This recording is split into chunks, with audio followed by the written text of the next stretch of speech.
살아계신 하나님 아버지, 오늘도 2부 예배로 인도하신 은혜를 감사드립니다. 예수님께서 왜 죽으셔야 되는지 그 이유를 깨닫게 하시고 그리스도의 죽음이 우리에게 무엇을 남겼는지 그 언약을 붙잡는 시간이 되게 하여 주옵소서. 예수 그리스도 이름으로 기도드립니다. 아멘. 빌립보서 3장 5절에서 14절까지 봉독하겠습니다. 빌립보서 3장 5절에서 14절까지입니다. 나는 8일 만에 할례를 받고 이스라엘 족속이요 베냐민 지파요 히브리인 중에 히브리인이요 율법으로는 바리새인이요 열심으로는 교회를 박해하고 율법의 의로는 흠이 없는 자라. 그러나 무엇이든지 내게 유익하던 것을 내가 그리스도를 위하여 다 해로 여길 뿐더러 또한 모든 것을 해로 여김은 내 주 그리스도 예수를 아는 지식이 가장 고상하기 때문이라.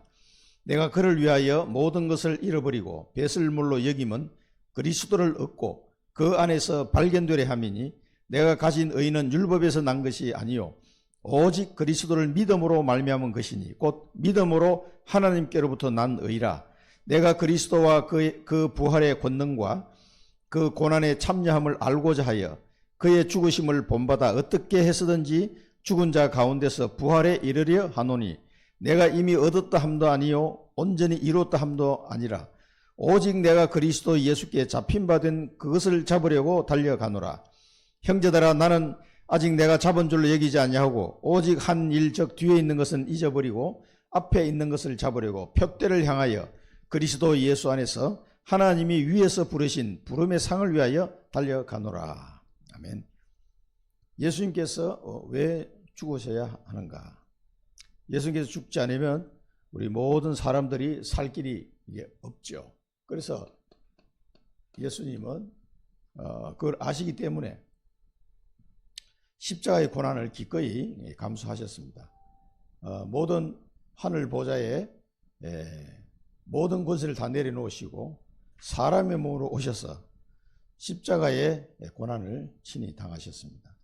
그 피로 우리의 모든 죄를 사하시고 우리를 하나님의 자녀로 하나님의 의를 가진 자로 만들어 주셨습니다. 그러면 그렇게 하신 목적 속에서 우리에게 주시는 명령이 있을 겁니다. 그걸 우리 언약을 잡으면 되겠습니다. 서론에서는 우리 본문에서 본 것처럼 오직 그리스도를 믿음으로 오직 그리스도를 믿음으로 의롭다함을 받았다. 하나님께로부터 난 의다. 하나님께로부터 난 의를 오직 그리스도를 믿음으로 받을 수가 있다. 이것이 하나님의 은혜고 선물이다. 그렇게 말씀하셨습니다. 그러면 이 선물을 받은 자는 뭘 하면 됩니까? 그리스도 예수께 잡힌 바 된 그것을 잡으려고 간다. 그리스도 예수께 잡힌 바 된 것. 이건 주님께서 내게 준 천명을 말하는 거죠. 위에서 부르신 부름의 상을 위하여 나는 달려간다. 이걸 위해서 사는 겁니다. 이 그리스도를 믿음으로 하나님의 의를 받은 사람은 이게 에베소서에서는 선물이다. 너희에게서 난 것이 아니다. 하나님 선물이다. 이렇게 말씀하셨고, 그래서 우리는 이제는 이것만 바라보고 가는 겁니다. 그리스도 예수께 잡힌 바 된 것, 나의 천명, 위에서 부르신 부름의 상, 천명, 소명, 사명, 이걸 위해서 나는 달려간다는 거죠.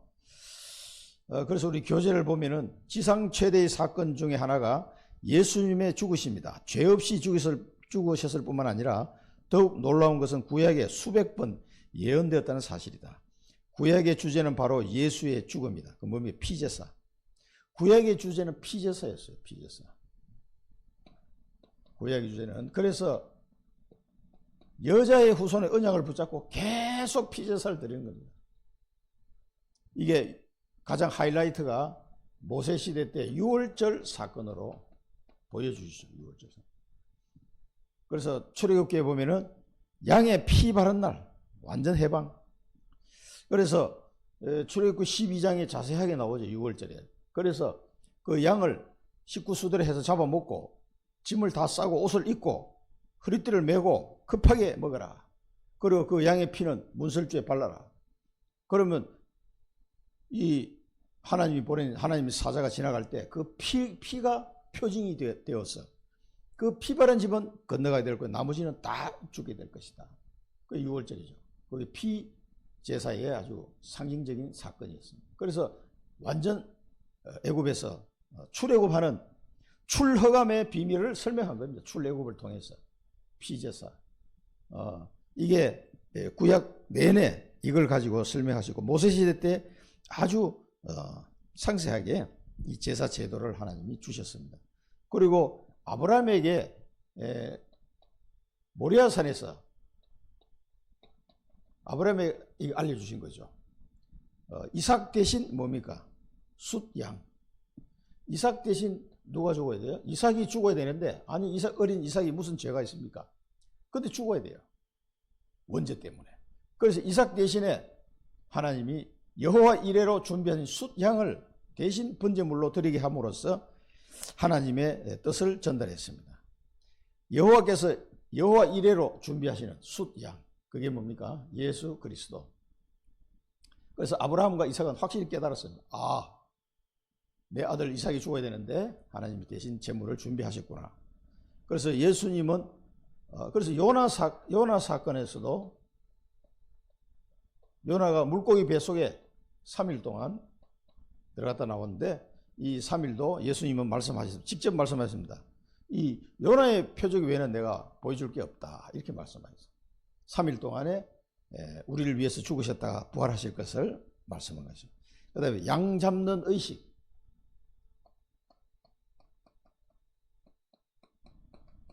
양 잡고 소 잡는 의식을 보면은 레위기에 보면 아주 상세하게 나와 있는데 이 학자들이 조사를 했어요. 옛날 그 성경대로 그대로 한번 해보려고. 너무 어려워서 지금을 재현을 못한다고 합니다. 너무 복잡해가지고 재현할 수가 없대요. 그걸 포기했다고 합니다. 그 학자들이 연구를 해가지고 이게 한번 양 잡고 소 잡는 걸 해보려니까 그 어떤 목사님 그렇게 설명하시더라고. 레위 지파가 이제 제사장이 이제 소를 잡아야 되는데 소가 데리고 왔어. 도끼로, 야 너 좀 가만히 있어. 도끼로 콱 내리시는데 한 방에 죽으면 그냥 깨끗한데 이놈이 싹 피했네. 안 죽어. 피는 막 터지는데 아주 야야 좀 가만히 잡아봐. 또 쫙. 그럼 어떻게 되겠냐. 그것도 한 마리 잡으면 끝나는 게 아니요. 줄 서 있어. 계속 잡아야 되는데. 그러니까 이 레위 지파 제사장은 온몸에 피 범벅이 되는 거예요. 피 범벅이. 그렇게 피제사를 드린다. 온몸에 빨간 피를 적셔가지고 이게 무슨 뭐 사람이 할 짓이 아니에요. 모든 백성의 죄를 사해주기 위해서는 어쩔 수 없이 그걸 해야 되는데 어떻게 하겠습니까? 돈 있는 사람은 소를 잡고 돈 없는 사람은 양을 잡고 없는 사람은 비둘기라도 잡아야 합니다. 그리고 피제사를 잡아드리니까 그래서 그 레위가 보면 칼을 잘 썼어요. 레위가 칼을. 그래 그 후손들이 아마 칼을 잘 쓰는 달란트를 준 것 같아. 이 잡아야 되니까. 이게 현재라도 재현할 수 없을 정도로 복잡한 이 의식을 레위기에 하나님 주셨습니다. 이것은 예수 그리스도의 세례의 하이라이트입니다. 예수 그리스도께서 세례를 받는 장면이 나오죠. 여기 지금 성경 구절에 여기 빠져있는데 마태복음 3장 15절입니다. 이게 사복음서에 다 나옵니다. 이게 요한복음 빼고 다 나오는데 마태복음 3장 15절 한번 찾아보겠습니다. 이때 예수님 누구를 찾아왔어요? 세례 요한을 딱 찾아와가지고 세례 요한 보고 야 너 나한테 세례를 베풀어라 이렇게 얘기하니까 세례 요한이 깜짝 놀래가지고 제가 세례를 받아야 될 터인데 어찌 그런 말씀을 하시나이까 이렇게 얘기하니까 예수님이 말씀하셨어요. 3장 10을 보면 예수께서 대답하여 이르시되 이제 허락하라. 우리가 이와 같이 하여 모든 의를 이루는 것이 합당하니라 하시니 이에 요한이 허락하는지라. 그래서 요한이 이게 뭔 말인지 알아들었어요. 왜냐하면 예수님이 세례 요한한테 가서 야, 이 나한테 세례를 베풀어라 이렇게 한 것은 제사장이 양을 번제 드릴 양에게 손을 얹어서 기도하는 거하고 똑같은 거예요. 세례 요한이 누구 아들입니까? 제사장 아들이에요. 제사장 아들. 마지막 제사장이냐 선지자 이게 세례 요한이야. 그러니까 그 마지막 제사장 앞에 이제 제사 드릴 필요가 없잖아요. 예수님이 이제 십자가 제사 지내고 나면은 마지막으로 이제 제물로 예수님이 머리를 들민 거죠. 그래서 저는 제가 오히려 세례를 받아들일 터인데 그러면 안 됩니다. 그러니까 하나님의 의를 이루기 위해서 그렇게 해라. 그러니까 세례요한이 알아들은 거예요. 그렇구나. 그래서 예수님께 세례를 하고 예수님 물 위로 걸어 나오잖아요. 그때 막 성령이 비둘기 같이 임하는 장면을 마태, 마가, 누가복음에 기록되어 있습니다. 그걸 보면은 예수님이 번제물로서 제사장에게 세례를 받는 거죠. 그렇게 해서 십자가를 지기 위해서 준비하는 겁니다. 요 뒤에 이제 한 3년 뒤에 이제 십자가에 죽으시잖아요. 그걸 이제 세례요한이 알고 이렇게 한 거죠. 자, 이 예수 그리스도의 세례가 이걸 의미하는 거예요. 피제사. 본론에서 보면은 그래서 이 예수 그리스도의 죽음은 모든 문제를 장례시키는 장례식이었다. 십자가 죽음이에요. 모든 걸 끝내는 죽음입니다. 그래서 요한복음 19장 30절에는 다 이루었다. 다 이루었다. 말씀하셨습니다. 자, 왜 예수님이 반드시 죽어야만 하는가? 왜?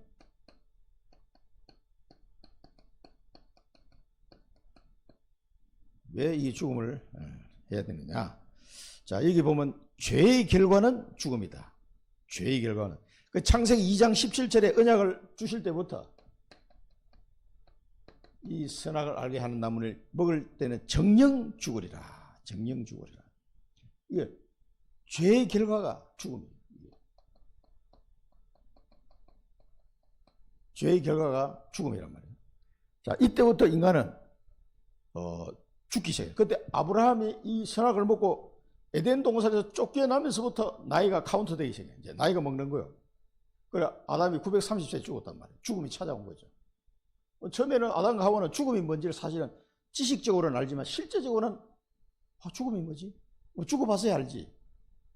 죽음을 지식적으로는 이게 죽는 거구나 하는 거 아는데 실제적으로는 못 느꼈어요.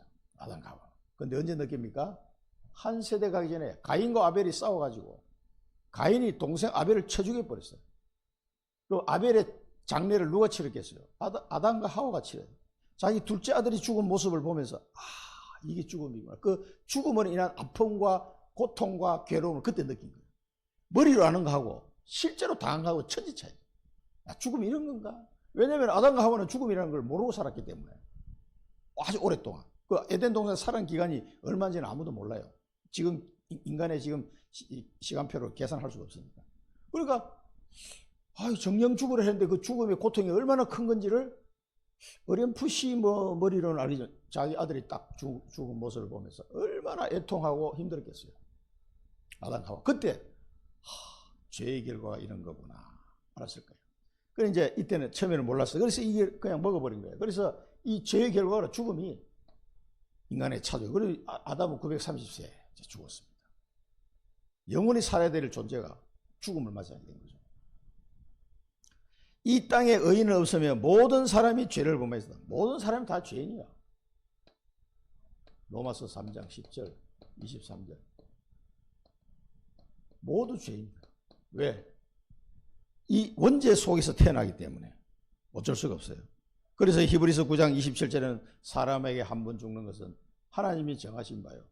그 후에는 심판이 있으리라. 모든 사람이 죄인이에요. 의인은 없나니 하나도 없다.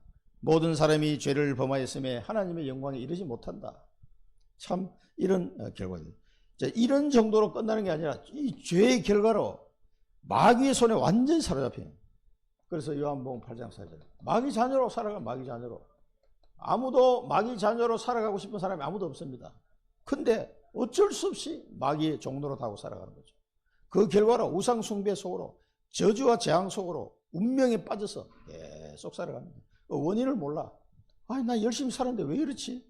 이런 경우가 인생살이 허다한데, 그럼 우리가 볼 때는 하나님 저 나쁜 놈은 계속 살고 오래 살고 왜 이 사람은 이렇게 어려움 당하는 이 좋은 사람인데? 아니에요. 하나님 볼 때 싹 다 죄인이에요. 그 죄 때문에 죽는 거예요. 착하기로 따지면 우리 외갓집 식구들이 제일 착해. 얼마나 착한지 몰라. 근데 이 우상 숭배를 말미암아 저주 재앙이 막 닥치는데 이 사람들은 진짜 우리 외갓집 사람들은요, 법도 없이 살 사람들, 너무 착한 사람들이에요. 그런데 왜 그 가정에 그렇게 저주 재앙이 닥치냐? 우상 숭배. 그 신주 단지를 우리 어머님이 가서 박살내고 수십 년간 가문에 내려온 신주단지. 제가 어릴 때부터 봐. 그 신주단지 앞에서 전부 다 가족이 제사를 지내는 거예요. 우리 외갓집인데 우리 한 번씩 가가지고 같이 제사 드려요. 그러면 그 손자들하고 막 바글바글한데 내가 봤어. 저기 신주단지. 안에 뭐 들었는지 나는 모르겠는데 하여튼 그걸 항아리로 되어 있는 거예요. 항아리. 그걸 들고 우리 어머님이 그 교회 그 동네에 있는 목사님하고 둘이 같이 가가지고 우리 큰애 삼촌이 그 장손이잖아요.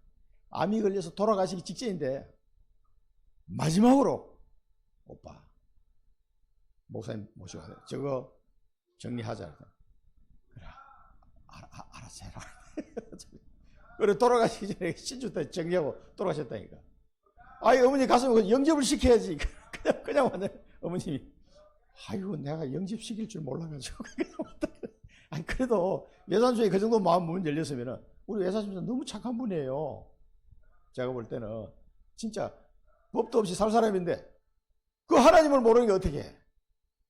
참 안타깝지. 마귀 자녀는 어쩔 수가 없어요. 착하면 뭐합니까? 그 착함이 의미가 없는 거예요. 모든 죄와 사망에서 해방시켰다. 그래서 예수님께서 죽으심으로 죄와 사망에서 해방입니다. 로마서 8장 2절 생명의 성령의 법이 죄와 사망의 법에서 너를 해방하였습니다. 히브리서 2장 14절 요한일서 3장 8절 전부 다 마귀의 일을 멸하려 오셨다. 이게 마귀의 일을 멸하려. 히브리서 2장 14절 요한일서 3장 8절에 하나님의 아들이 오셔서 이 마귀의 일을 멸하셨다. 이렇게 말씀하고 있습니다. 마가복음 10장 45절에서는 많은 사람의 대속물로 주기 위해서 오셨다. 그래요. 죽어줄 수 있으니까 말이죠. 그래서 우리를 완전히 해방시켰습니다. 죄와 사망에서 완전히 끝냈습니다. 이걸 믿으시기 바랍니다. 이게 그래서 예수님이 반드시 죽으셔야 돼요. 죽지 않으면 안 되는 거예요. 왜 그렇습니까? 모든 인류를 대신해 죄 없는 분이 대신 죽어야 죄가 해결되며 죄의 싹은 사망이니라. 여기 성경 구절은 안 나와 있는데 로마서 6장 23절 죄의 싹은 사망이에요. 그래서 누군가가 대신 죽어야 되는 거예요. 생명은 생명으로 갚아야 되는 거예요. 다른 걸로 갚을 수가 없어요. 우리가 막 배고픈데 돌 먹습니까? 아니요. 생명을 먹어야 돼요. 그리고 우리 생명을 살 수가 있어요. 생명은 생명으로 살 수가 있는 거예요. 아니 흙이나 이런 거 먹어도 살 수 있다 그러면은 그거 간단하지. 굶어 죽은 사람 없잖아요.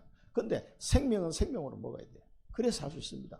그래서 죄의 싹은 사망인데 로마서 6장 24절 보면 죄의 싹은 사망이요 그리스도 예수 안에서는 영생이니라 그랬거든요. 그러니까 이 죄 문제를 해결해서 사망이 아니라 영생을 우리에게 주신 거예요. 나를 믿는 나는 부활이요 생명이 나를 믿는 자는 죽어도 살겠고 살아서 믿는 자는 영원히 죽지 아니하리라. 믿습니까? 영원히 죽지 않습니다. 우리는 이사 가는 거지 죽는 게 아니에요. 그래서 하나님 자녀는 그 사망이라는 표현도 안 맞는 거예요. 그래요. 천국으로 이사 가신 거예요. 이사. 우리 박정창 집사님 아직도 내 마음에 의문이 풀리지 않는데 하나님 왜 데려가셨을까? 가끔 생각이 나요. 이제 전도하려고 전도 명단까지 30명씩 적어놓고 지금 기도하고 계셨는데 하나님 왜 갑자기 데려가셨을까? 천국으로 이사를 가신 거예요. 그걸로 위로를 받으셔야 됩니다. 그게 왜 사실이니까. 그래서 이 죄로 인해서 사망이 이루고 지옥을 가야 되는데 그게 이제 없어진 거예요. 그래서 예수님이 대신 우리를 위해 죽으신 겁니다. 그래서 로마서 5장 8절 우리가 아직 죄인되었을 때 그리스도께서 우리를 위하여 죽으심으로 하나님께서는 우리에 대한 자기 사랑을 확정하셨느니라. 자, 8장에는 그렇게 나오는데 로마서 5장 19절에는 뭐가 나왔습니까? 한 사람이 불순종하여 많은 사람이 죄인이 되었다. 그 누굽니까? 아담. 한 사람이 불순종하여 많은 사람이 죄인이 된 것처럼 한 사람이 순종하여 많은 사람이 의인이 되게 하였다. 그게 대표론이에요. 대표론. 한 사람이 불순종해가지고 죄인, 모든 사람이 죄인이 되고 한 사람이 순종하여 많은 사람이 의인이 된 거예요. 이게 대표론입니다. 왜 그러냐면은 우리 학생들 보면 이런 질문을 한 사람 많아요. 아니, 아담이 범죄했는데 왜 우리가 이게 이런 고난을 당하고 그러면 지옥을 가야 됩니까? 이렇게 묻는 사람이 있어요. 아니, 아담, 내가 선악과를 내가 본 적도 없고, 선악과를 따먹으라고 내가 찬성한 적도 없는데, 왜 내가 그럼 이런, 이 저주와 재앙 속에 살아야 되느냐, 이거지. 그건 너무 억울한 거 아니냐, 이게. 그러면은, 네 힘으로 천국 백성이 될 수 있냐? 예수님이 대표로 죽으시기 때문에 우리 모두가 사는 길이 열린 거다. 그게 대표다. 세상에도 똑같아요. 그래서 제가 항상 설명하는 게 우리나라 그 한일 합방 됐을 때, 야, 그 을사오적 5명이 그냥 고종황제 도장 뺏어가지고 막 자기들이 찍어버렸잖아요. 5명이. 그래가지고 나라를 일본에 넘겨줬잖아. 근데 을사오적은 잘 먹고 잘 살았어. 일본인한테 돈 받아가지고. 그 재산이 정순자까지도 재산이 막 땅이 남아가지고 막 소송 걸리고 그랬잖아요. 뺏어야 된다, 뭐 안 된다, 뭐. 근데 아니 그 밑에 백성들은 뭐 언제 그 도장 찍으라고 찬성한 적도 없는데 대표가 도장 찍고 나니까 다 자기가 그냥 졸지에 식민지 국민이 된 거예요. 그래가지고 그냥 잡혀가가지고 막 온 동네로 막 정신 들어서 끌려가고, 저 군인으로 끌려가서 저 남태평양 어디 가서 뭐 우리나라를 위해 싸운 거다 했는데 그 싸우다 죽고, 또 징용으로 끌려가지고 뭐 그 석탄 파놓다 굴에서 죽고. 아니 이 사람들은 뭐 무슨 죄에서 죽냐? 대표. 이 세상에도 그렇게 통하다. 대표가 도장 찍어버리면 밑에 백성은 자기 원하지도 않는데 그렇게 되는 거야. 아무리 대한민국 만세해도 안 돼. 일본 식민지가 돼버린 것처럼 그렇게 되는 거다. 그래서 아담은 한 사람이 아니고 우리 인류를 대표해서 하나님과 언약을 맺은 대표자다. 대신에 하나님은 예수 그리스도를 둘째 사람 예수를 이 땅에 보내셔가지고 우리 모든 인류를 대표해서 우리를 의의 길로 인도하시는 길을 열어놓으십니다. 그 대표는 그러니까 이것 때문에 나는 뭐 죄인이 된 거, 그거 억울해 필요 없다. 이제 예수 믿고 구원받으면 되니까. 똑같아. 그 얘기를 내가 그렇게 막 설명해 준 적이 있습니다. 우리 회사에서도 다락방 할 때 그 질문한 사람이 많더라고. 왜 내가 억울하게 돼? 자기는 이제 억울하다 이거지. 아니, 자기는 선악과를 본 적도 없는데 왜 내가 이 저주 속에 살아야 되냐? 이게 답이 안 나오는 거예요. 그때는 이 로마서 5장에 보면 대표론에 딱 설명되어 있습니다. 그게 여러 군데 나와요. 5장, 6장에 읽어보시면요. 자, 그래서 예수님이 죽으셔야만 우리가 이 문제에서 해결받을 수 있기 때문에요. 자, 두 번째는 예수 그리스도의 죽음이 무슨 결과를 낳느냐. 이 죽음이 낳은 결과, 우리의 죄를 대신하여 죽으셨기 때문에 우리는 의롭다함을 얻게 된 속량. 이제 대속에 대한 설명이죠. 고린도후서 5장 21절. 이 죽음은 본인의 죄로 인해 죽은 것이 아니라 우리를 대신해 죽은 거예요. 우리 죄를 대신해서. 대속의 죽음이다. 그래서 대신해서 우리 죄를 죽으심으로 우리를 의롭다. 우리에게 의를 주신 거죠. 그래서 이거는 로마서 3장 24절에도 잘 나와 있습니다. 로마서 3장 24절. 속량으로 말미암아 값없이 의롭다 하심을 받게 하셨다. 속량으로 말미암아 그리스도께서 속량해 주심으로 우리를 값없이 의롭다 하심을 얻게 된 거예요. 대속의 죽음이다. 그 다음에 많은 사람의 죄를 대신 담당했다. 단번에 들이심이 되었느니라. 많은 사람이 죄를 담당.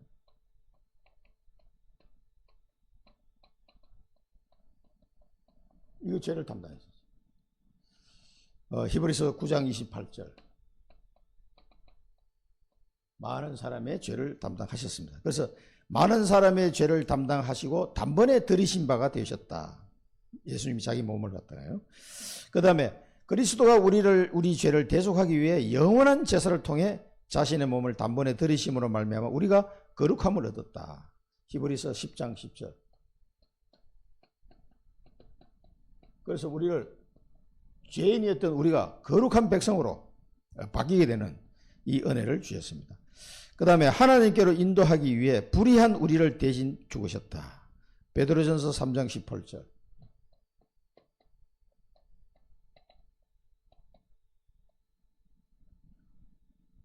불의한 우리를 대신 죽으셨습니다. 불의한 자를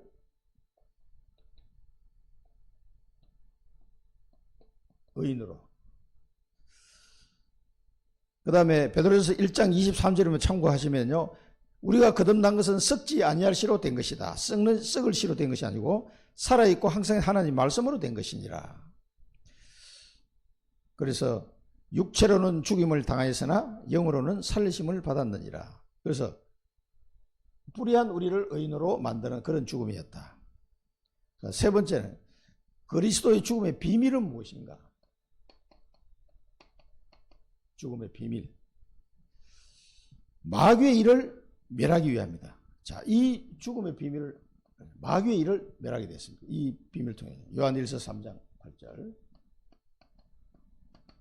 이 마귀의 일을 멸하시는 죽음이다. 그 다음에 두 번째는 하나님께 이르는 길을 만드셨다. 요한복음 14장 6절. 하나님 만나는 길을 딱 열어놓으셨습니다. 누구든지 그리스도를 통해서 하나님을 만날 수 있게 된 거죠. 우리 앞에서 욥의 몸부림을 봤습니다만 어떻게 하나님과 만날 수가 없으니 참 답답하다 이거지. 그럴 수밖에 없죠. 얼마나 욥은 괴롭겠습니까?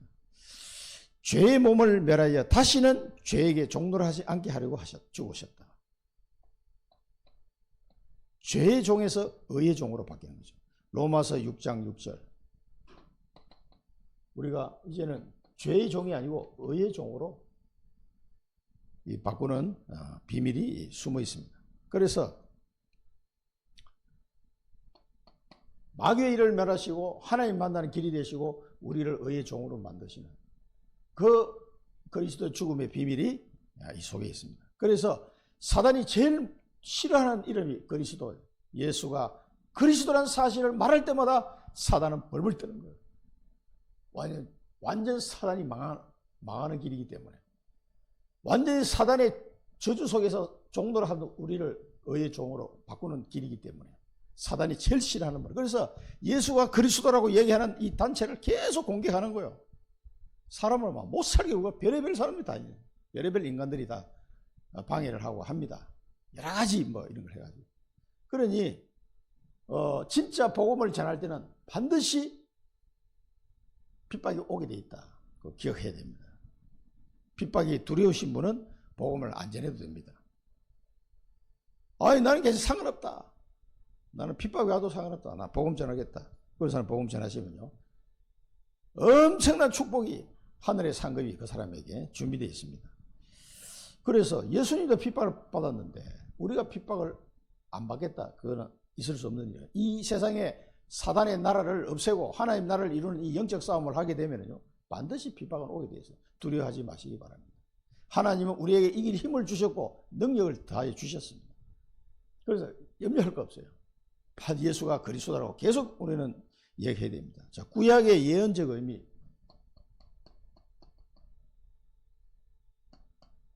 구약에서는 여자의 후손으로 오실 것을 예언했습니다. 여자의 후손 와서 뱀의 머리를 박살낼 것이다.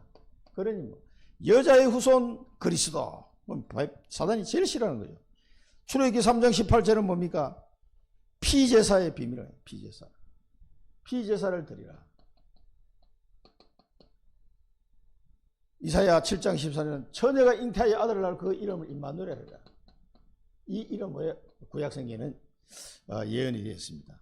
그 다음에 피제사를 하나님이 받으셨는데 이것은 창세기 4장에 아벨의 제사를 받으시고 가인의 제사는 받지 않는 장면이 나오죠. 창세기 4장 1절에서 9절. 그러니까 똑같이 아담과 하와에게 신앙교육을 받았는데 아벨은 피제사를, 가인은 피제사를 안 드렸어요. 이걸 놓친 겁니다. 그 다음에 유월절, 모세시대에 와서는 하나님의 유월절 사건을 통해서 십자가에 죽으실 예수 그리스도를 어린 양으로 오신 예수 그리스도를 설명한 겁니다. 여기는 성경 구절을 빠졌는데요. 출애굽기 12장 보면 잘 나와 있습니다. 출애굽기 12장 13절에서 14절까지 보면은 이거 잘 나와 있습니다. 그래서 어린 양의 피 바른 날 우리는 완전히 해방, 오실 메시아를 이렇게 설명하고 있습니다. 아브라함도 오실 메시아를 믿고 구원받았습니다. 아브라함도 믿음으로 예수 그리스도를 믿음으로 의롭다함을 받았어요. 그게 예수님이 직접 말씀하셨죠. 아브라함도 나 때를 올 것을 기억하고 즐거워하였느니라. 요한복음 8장 56절. 아브라함도 믿음으로. 아브라함이 하나님의 말씀을 믿음에 그를 의로 여기셨더라. 아브라함이 자기 의롭다함을 받았더라면 자랑할 것이 있겠거니와 아브라함도 믿음으로 의롭다함을 받았다. 그게 바울의 해석이죠. 창세기 15장 6절 말씀을 인용해서 바울이 설명했습니다. 바울도 이 구약시대도 전부 다 피제사를 드리는 이유가 뭐냐면 오실 메시아를 믿고 피제사를 드리는 거예요. 여자의 후손은 오실 그분을 믿고 피제사를 드리는 거예요. 그래서 구원받는 겁니다. 그러니까 구약시대 때도 믿음으로 구원받고 신약시대 때도 믿음으로 구원받고 구약시대 때는 오실 메시아를 믿고 구원받는 거고 신약시대는 오신 그리스도를 믿고 구원받는 거예요. 다 같은 말인데 신약시대의 성취적 의미는 죄 없는 몸으로 오셨다. 마태복음 1장 20절. 죄 없는 몸으로 오셨다. 말씀이 육신이 되어 이 땅에 오셨습니다. 동정녀 탄생이죠. 그 다음에 하나님의 아들로 오셨다. 마태복음 3장 16절 17절 아까 3장 15절 말씀에 그 뒤에 세례를 받은 후에 성령이 비둘기같이 내리면서 이는 내 사랑하는 아들이요 내가 내 기뻐하는 자라 이렇게 말씀하셨습니다. 하나님의 아들로 오셨습니다. 주는 그리스도시요 살아계신 하나님의 아들이십니다. 마태복음 3장 16, 17절에 보면은 이 내용이 잘 나와 있죠. 그 다음에 회개하라 천국이 가까웠느니라. 마태복음 3장 2절 회개하라 천국이 가까운 이 말은 뭐겠습니까? 이 회개하라 천국이 가까운 이 말을 듣는 사람이 누구냐? 유대인들이에요. 유대인들 보고 한 얘기예요. 불신자들 보고 한 얘기 아니라니까. 이방인들 보고 한 얘기. 회개하라 천국이 가까운. 이 사람들이 예수가 그리스도로 믿어야 되는데 그래서 그 그리스도 되신 분이 지금 오셨다 이거지. 그러니까 천국이 가까이 와 있는 거예요. 이제 믿기만 하면 천국 백성 되니까. 그래서 회개하라 천국이 가까웠느니라. 이렇게 세례 요한이 말하게 된 겁니다. 말씀이 육신이 되어 오셨습니다. 말씀이 육신이 되어. 요한복음 우리 잘 아는 1장 14절. 말씀이 육신이 되어 우리 가운데 거하시며 우리가 그의 영광을 보니 아버지의 독생자의 영광이요 은혜와 진리가 충만하더라. 말씀이 육신의 이 땅에 오셨다. 그래서 신약적으로는 죄 없는 몸으로 오셨고 하나님의 아들로 오셨고 우리를 회개하고 천국 백성 되게 하실 그분으로 오셨고 말씀이 육신이 되어 이 땅에 오셨습니다. 이분이 그리스도 되신 예수님입니다. 자, 그러면 예수 그리스도의 죽음과 부활의 권능에 참여하는 길이 마지막으로